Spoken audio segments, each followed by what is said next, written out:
Sebastian Vettel was accused of failing to live up to the standards of a role model as a long-simmering argument between Formula 1 drivers and FIA race officials boiled over at the Austrian Grand Prix. The FIA stewards slapped Vettel with a suspended €25,000 fine for expressing frustration at the driver's briefing and then walking out.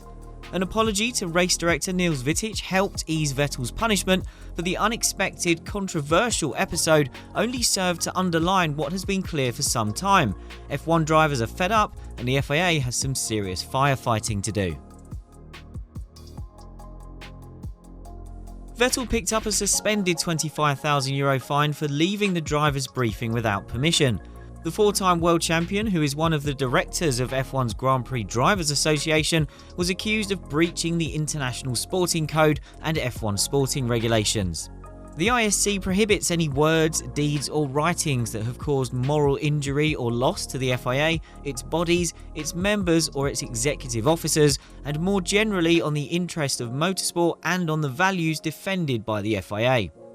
And the sporting regulation outlines when meetings chaired by the race director are held during a race weekend and the required attendance of all drivers and team managers. The race understands that Friday's drivers' briefing was the latest in a series of lengthy and animated discussions between the drivers and race direction. The relationship between drivers and officials has grown increasingly tense as this season has progressed for reasons we'll come to shortly. Fernando Alonso and Vettel, both experienced world champions, are said to have been particularly outspoken in the Friday meeting. But Vettel crossed the line in the eyes of the FIA because he grew frustrated and left without permission to do so. Before he walked out, Vettel is understood to have told the FIA something along the lines of, "I've listened to this shit for 15 years and I'm sick of it," or words to that effect. The FIA unsurprisingly took offence, and so the stewards opted to punish Vettel, but his fine is suspended for the remainder of the 2022 season, which means he will only have to pay it if he commits another breach. This is because the stewards took into account the fact Vettel had since met with Wittich and apologised without reservation. They also apparently resumed discussion about the topics from the driver's briefing, with this conversation described as constructive. Still, the stewards felt the need to recognise that drivers at this level are role models for every driver around the world, and in the opinion of the stewards, Vettel failed to live up to that standard in this case. While we get into more of the background to all this tension, let us know in the comments on this video how you feel about this and if you think Vettel has done the right thing standing up to the FIA in this way. And we'd love to have you along as a subscriber to our channel if you've not yet joined our crew.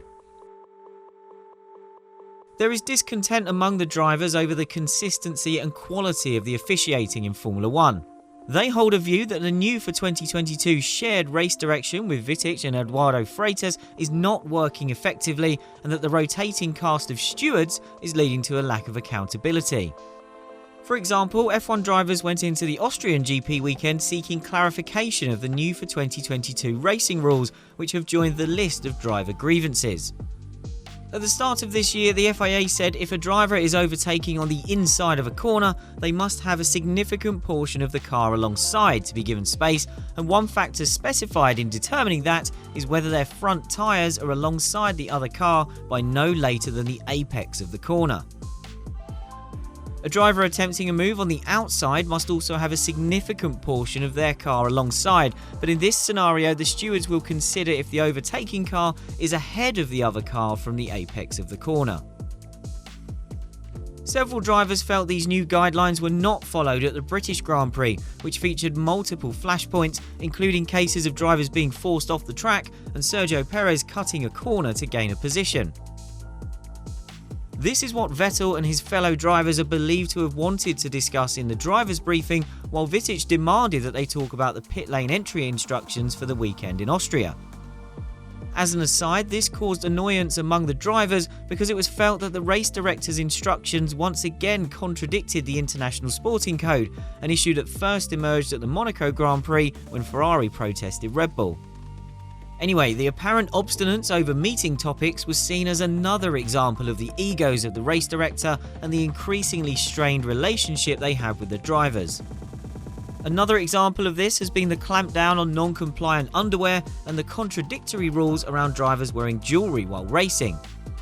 Vettel's fellow GPDA director George Russell says that drivers are now pushing for a more consistent set of stewards and a single race director. A rotating cast of stewards is nothing new for F1, but the 2 race directors this year is a novelty.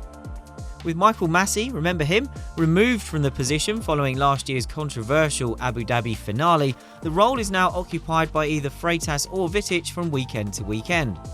The view is that Wittich and Freitas have different levels of understanding and interpretation of the rules, while the fact the stewards change every weekend means drivers arrive at a new race seeking explanations for decisions that were made by completely different people the previous weekend.